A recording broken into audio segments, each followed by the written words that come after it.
Bagú, astrónomo que sabe mucho.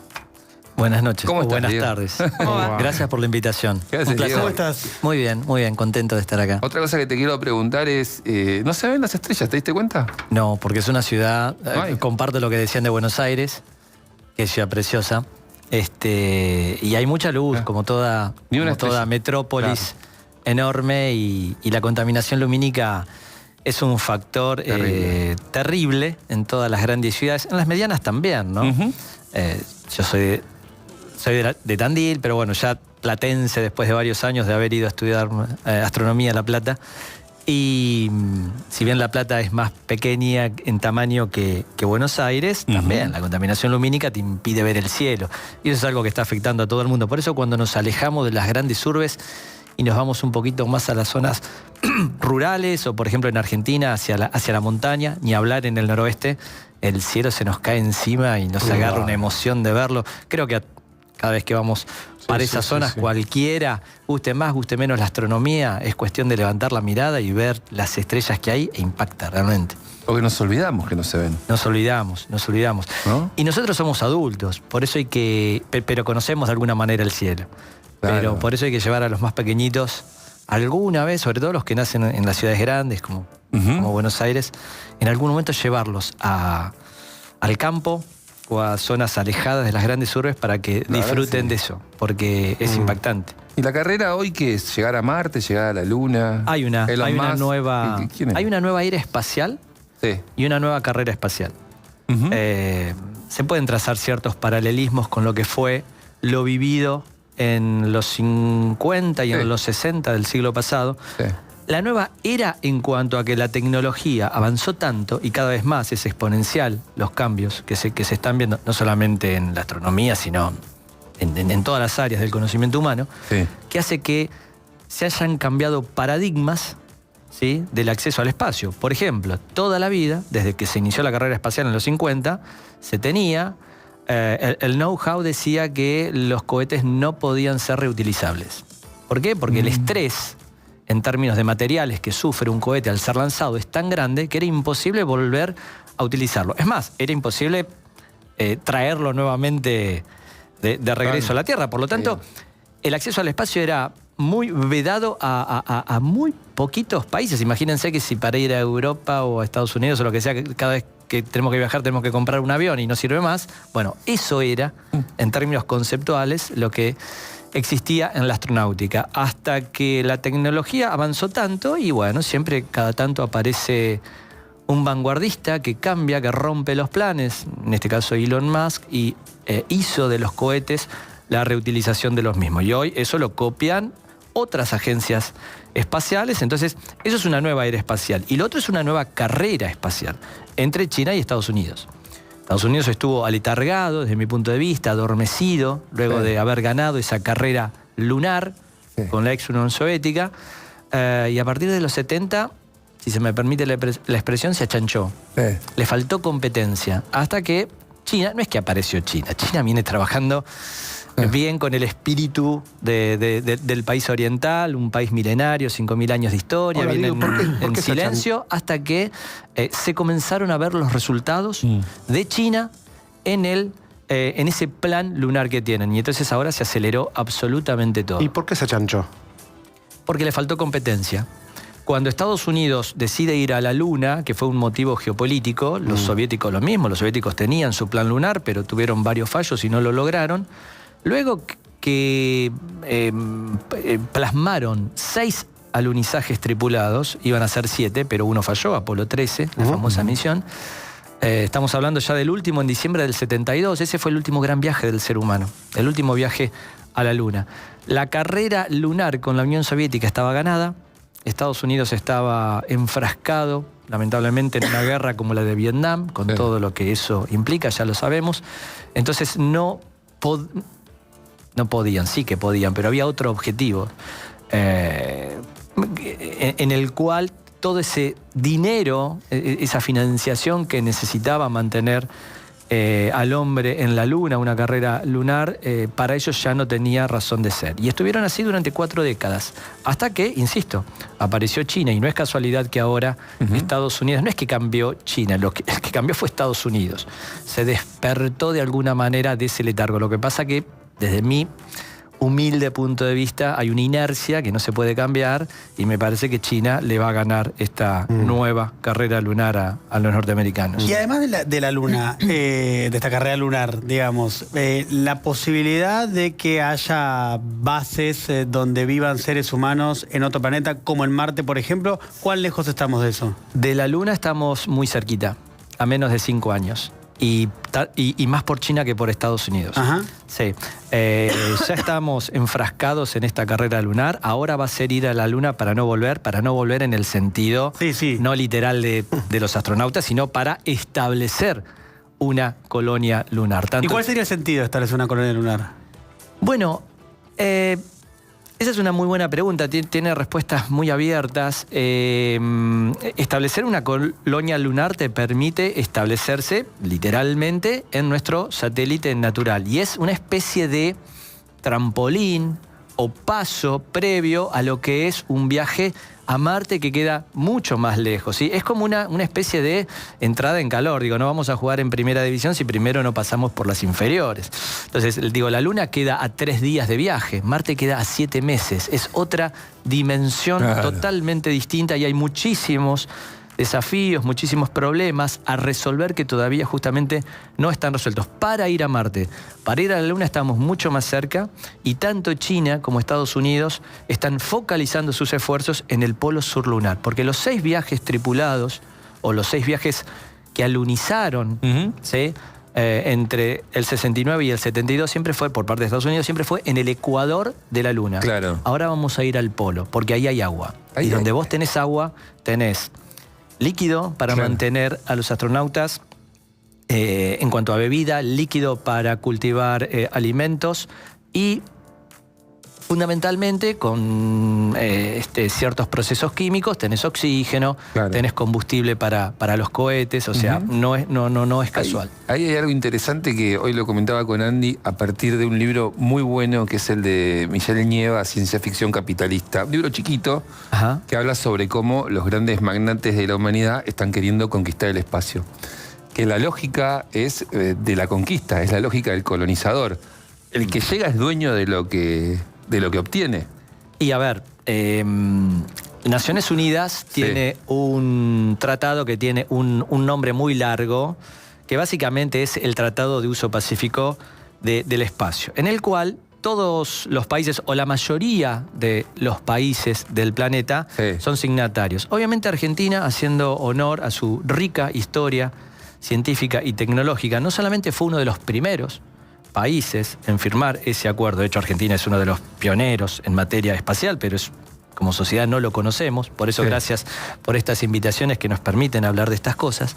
Sino que aparte, el doctor Armando Coca, un abogado argentino, en su momento fue uno de los pioneros en derecho espacial. Eso es un orgullo para Argentina. Claro.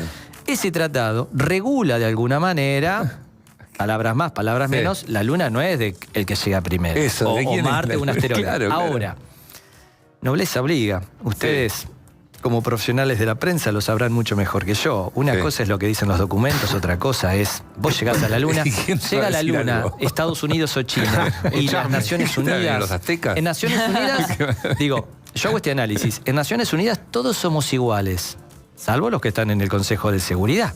Y ustedes creen que si Estados Unidos o China llegan a la Luna van a ser tal cual lo que Naciones Unidas dictamine. Desde mi punto de vista, no. El que llegue a la Luna va a colonizar la Luna. Obviamente, y ahí se abren un montón de expectativas, van a llegar los dos. Va a llegar Estados Unidos y va a llegar China. Año más, año menos. Y bueno, vamos a ver, cómo se... El primero que llegue va a elegir el mejor lugar. Diego, eso es espectacular. Sin duda. Lo van a lotear. ¿Entre China y Estados Unidos hay otra potencia, otro país que tercie en esa disputa, o es solo China y Estados Unidos? Sí, pero un poco más lejos. Los otros son, los rusos, pero que los rusos históricamente mantuvieron una posición muy importante. Digo, Rusia fue los primeros en poner un satélite artificial, el primer ser humano, el primer ser vivo en el espacio, el primer hombre, la primera mujer, la primera caminata espacial. Y después fueron los primeros siempre. De hecho, Estados Unidos iba en segundo plano. Claro. Hasta que de alguna manera con el alunizaje fue un golpe de knockout, por decirlo de alguna manera, para Rusia. Pero Rusia desde hace mucho tiempo está... no está logrando los avances, al menos lo que se observa desde acá, claro, en materia astronómica. Pero quienes están avanzando y quieren llegar a la Luna, y lo van a lograr desde mi punto de vista, dentro de un poco más de años, es India. India está creciendo de una manera impresionante. Yo creo que India y China van a ser quienes... Bueno, hay un cambio geopolítico que claro, se va observando de a poco. Bueno, en el espacio se está observando. Y con respecto a los privados, hace un tiempo hablábamos del libro Ciencia Ficción Capitalista, un libro escrito por un argentino, que es un ensayo, nada más que eso.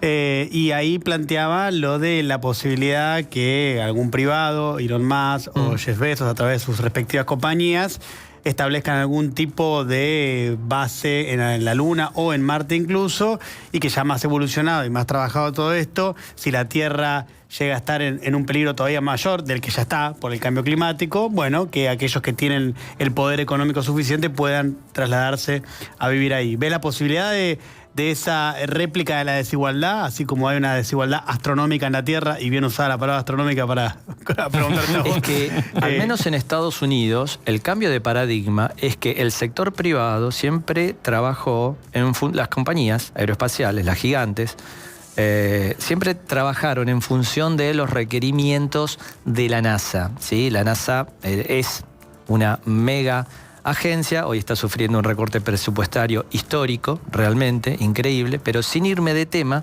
el cambio de paradigma es que ahora es al revés. La NASA se está apoyando como una necesidad imperiosa, ¿sí?, en empresas como SpaceX. Claro. De hecho, con un amigo que siempre tratamos estos temas, Diego Córdoba, hace un par de años decíamos, va a llegar un momento, veíamos cómo avanzaba SpaceX en cuanto a los resultados, y haciendo alguna que otra broma, decíamos, va a llegar el momento en que la NASA le va a entregar las llaves a SpaceX y le va a decir, por favor, manejame el programa espacial norteamericano. Claro. No digo que estamos ahí, pero el programa espacial de Estados Unidos hoy depende exclusivamente de si SpaceX obtiene o no los resultados. Y se está viendo algo histórico. Están en la cuerda floja.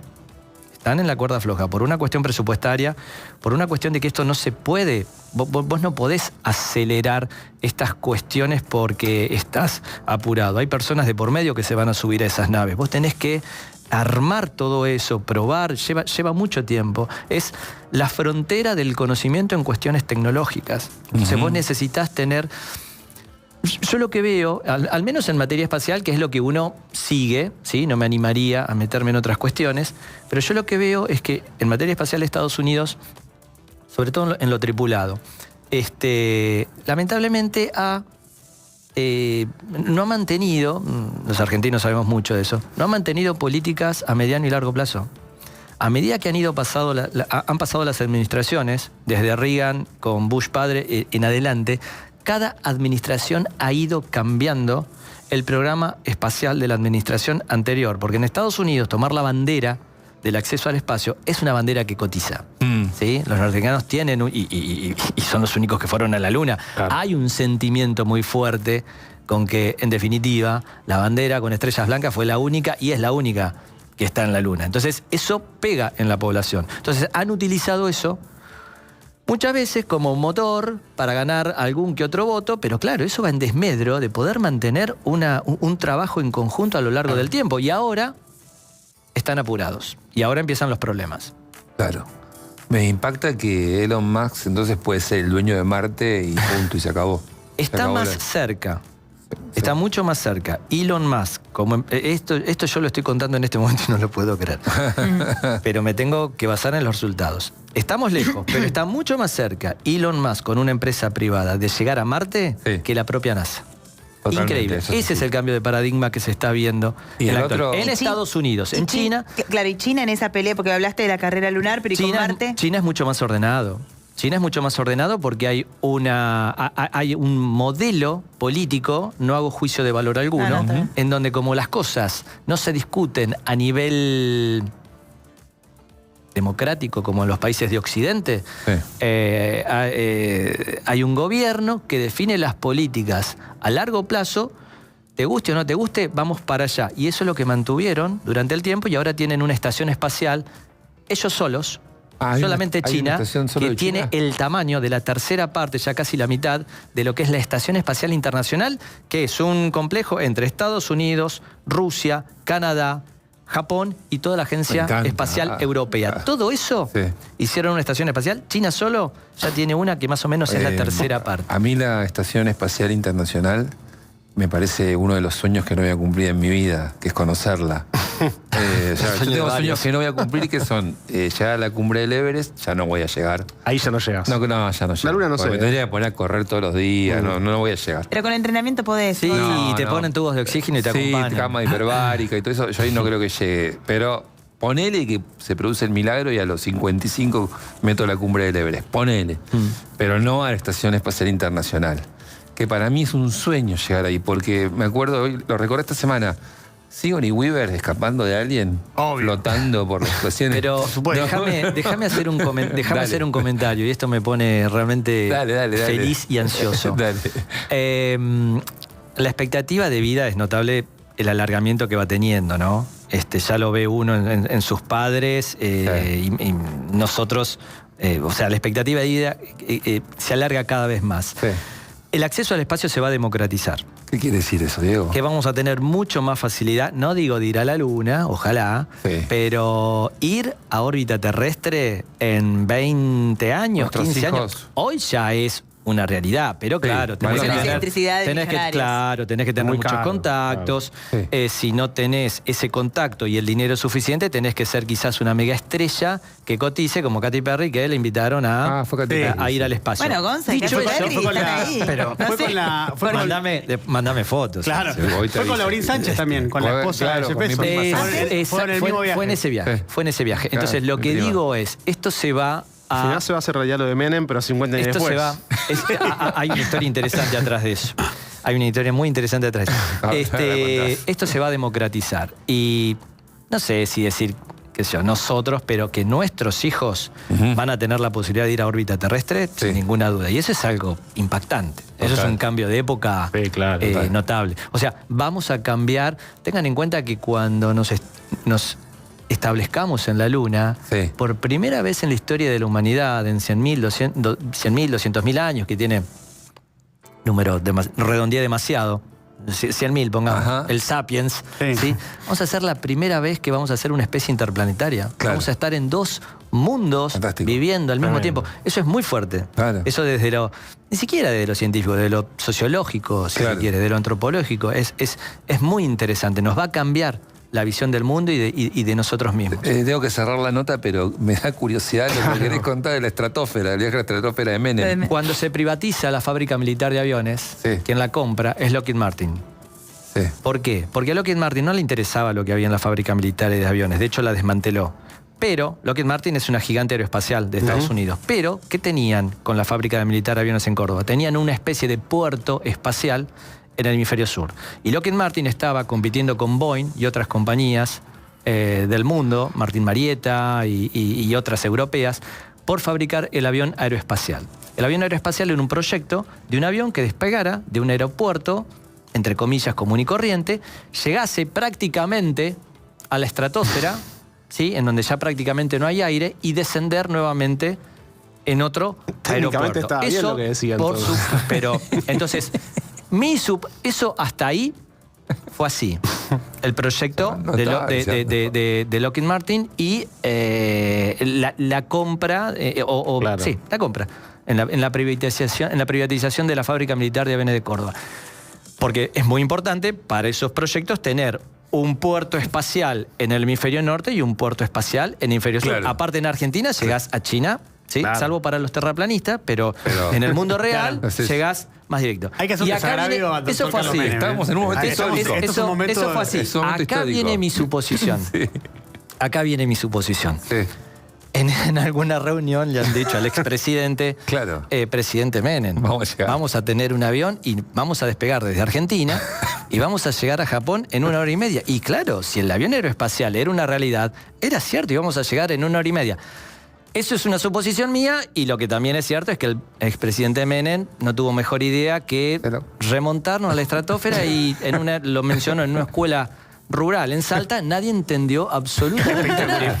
Es que él no había entendido bien las cosas. Y capaz que él no lo había entendido, pero esto fue lo que pasó con, o sea que con el tenía proyecto de la información verosímil. Pero yo estoy seguro que la gente de Lockheed Martin le ha dicho. Para mí eso fue una realidad, porque era el proyecto de Lockheed Martin. ¿Te cuentan algo? Vas y pero ¿cómo Lo contó, capaz que se lo contaron demasiado rápido y él también lo contó muy rápido. Maravilloso. Espectacular. Uno de los hitos de la política de toda la historia. Ahora sale la serie de Menem. Ahora sale la serie. La semana que viene. Estará, supongo que sí. Sí, está. ¿Está? Está ese el momento. episodio de Sí, sí. Estratosfera? Está ¿Cómo ese no? momento. Si ha marcado su gobierno. ese momento. Muy ese bueno, es un- muy bueno.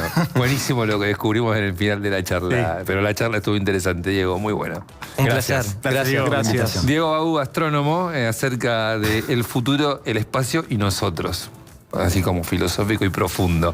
Menos profundo y menos filosófico y más descarnado es lo que pasa en la provincia de Buenos Aires, porque se avecina, se viene, ya saben, el cierre de listas, de alianzas, y uno un poco se pierde con lo que va a ocurrir, pero Maru no, Maru lo sigue al pie de la letra. No, yo también me pierdo.